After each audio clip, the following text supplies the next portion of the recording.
तो अभी मेरा सीपीओ 2025 का प्री का एग्ज़ाम मेरा खत्म हो चुका है। आज मेरा 3 बजे से 5 बजे वाले शिफ्ट में मेरा सीपीओ का पेपर था आज। तो मैंने सीपीओ का आज पेपर दे दिया है, जहाँ पर विभिन्न प्रकार के और किस तरह के कैसे सवाल आज आज के शिफ्ट में आए हैं, ये मैं आपके समक्ष बताऊँगा। एग्ज़ैक्टली सवाल तो नहीं बताऊँगा, लेकिन जो एसएससी का गाइडलाइंस दिया हुआ है कि आपको किसी भी तरह का सवाल शेयर नहीं करना है या फिर एग्ज़ैक्टली कुछ ऐसा नहीं बोलना है जो एसएससी के नॉर्म्स के अगेंस्ट हो। तो मैं इन सारी चीज़ों का ख़्याल रखते हुए, मैंने किस तरह से एग्ज़ाम को दिया है और क्या सब मेरे एग्ज़ाम्स में आया है, मैं उस चीज़ का चर्चा आपसे अभी करूँगा, ठीक है? तो स्वागत करता हूँ आप सबका मैं अपने YouTube channel RCP learning arena में। मेरा नाम संतोष कुमार है। आज मैं एसएससी सीपीओ 2025 का पेपर दिया हूँ, जिसमें अच्छे खासे क्वेश्चन पूछे गए हैं, जहाँ पर कुछ एरियाज़ जहाँ पर वीक थे, मतलब वीक कहने का मतलब है आसान थे करने के रूप में और कुछ एरियाज़ थे जहाँ पर बहुत ही अच्छे सवाल आज पूछे गए हैं। तो मैं उन्हीं चीज़ों को आपके समक्ष रखने की कोशिश करता हूँ। होप ये आप कल और परसों आने वाले शिफ्ट वालों के लिए हेल्पफुल हो।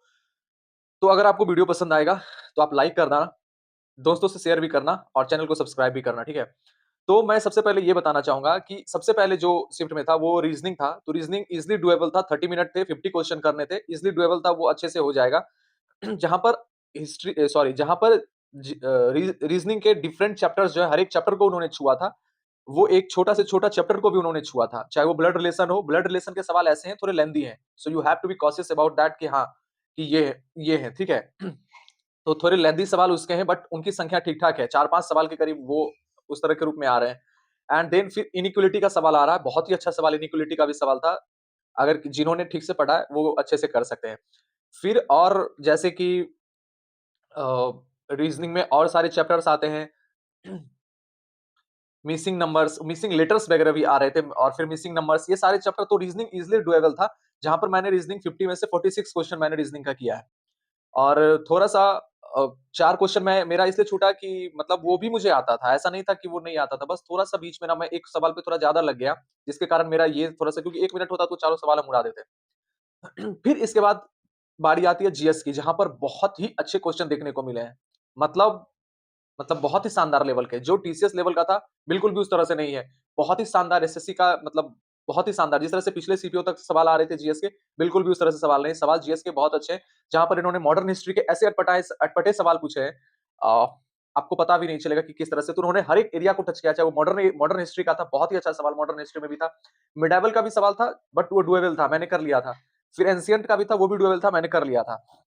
बट वो क्वेश्चन पूछ रहे हैं, हर एक क्षेत्र से पूछ रहे हैं। करंट अफेयर से भी वो करंट अफेयर ऐसा नहीं था कि वो बहुत पुराना दे रहे हैं। करंट अफेयर 2025 का करंट अफेयर हमारे शिफ्ट में पूछा गया है और कुछ-कुछ स्टैटिक के भी सवाल पूछे गए हैं।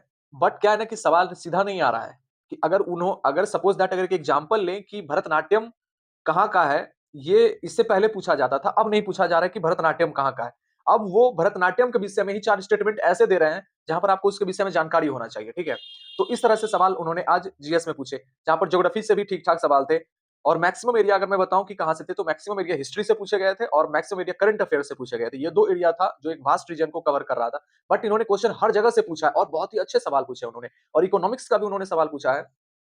इको तो आने वाले शिफ्ट के लिए अगर मुझे कोई पूछेगा कि मैं क्या करके जाऊँ, तो मुझे लगता है कि कल वाले और परसों वाले के लिए मैं यही बताना चाहूँगा कि अगर आपको जाना है तो इकोनॉमिक्स के कुछ इंपोर्टेंट टॉपिक्स जैसे 5 ईयर प्लान होते हैं, इन सारे टॉपिक्स को मुझे लगता है कि आप लोग अगर देख लें, तो आपके लिए शायद बेहतर हो सकता है। 5 ईयर प्लान हो गया, कुछ करंट अफेयर तो आप देख के भी कुछ नहीं कर पाओगे क्योंकि करंट अफेयर इतना वास्ट उसका एरिया होता है कि एक दिन में आप कुछ कर भी नहीं पाओगे।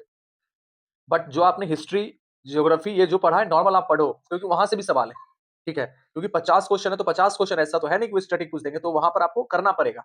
तो मुझे लगता है कि आप अपने जो पढ़े हो just believe in that but वहाँ पर आपको मेंटली काम होके अगर आप सेंटेंस पढ़ोगे तो ईज़िली डूएबल है क्वेश्चन। क्वेश्चन कर सकते हो बट जीएस के बहुत ही अच्छे लेवल के क्वेश्चन आ रहे हैं, ठीक है? इसके बाद मैं आपको आता हूँ मैथ्स के इस एरिया में। मैथ्स जैसा कि आप जान रहे हो कि 30 मिनट 50 क्वेश्चन करने का और मैथ पूरी की जिनका स्पीड होगा, वो ईज़िली कर सकते हैं। मैथ्स में भी मैं 2 सवाल पे रुक गया था, जहाँ पर मैंने लगभग डेढ़ से 2 मिनट का समय दे दिया था। जिसके कारण मेरे कुछ सवाल छूट गए थे and I was totally clear that कि 50 के 50 मैं तो नहीं कर पाता 30 मिनट में हाँ, बट 50 के 50 क्वेश्चन डूएबल थे। अगर टाइम होता तो 50 के 50 क्वेश्चन डूएबल थे, इतने आसान पेपर थे।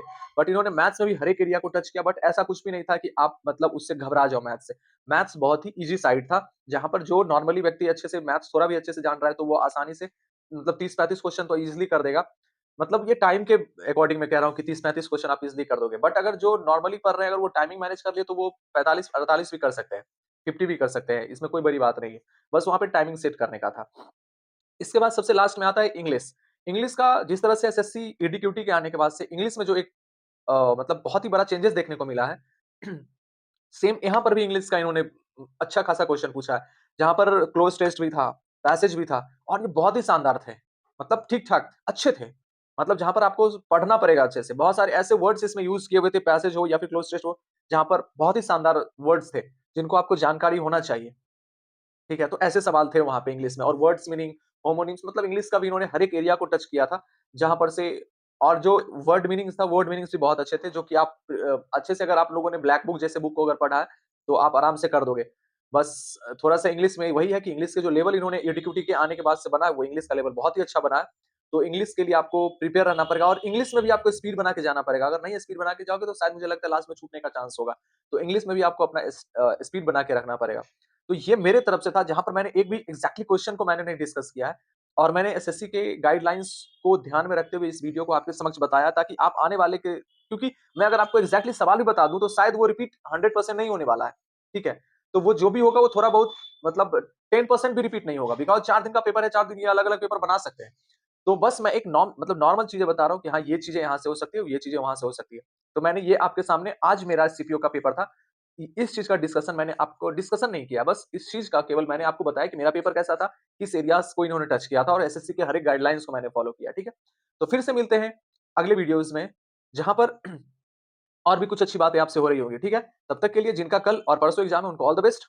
धन्यवाद।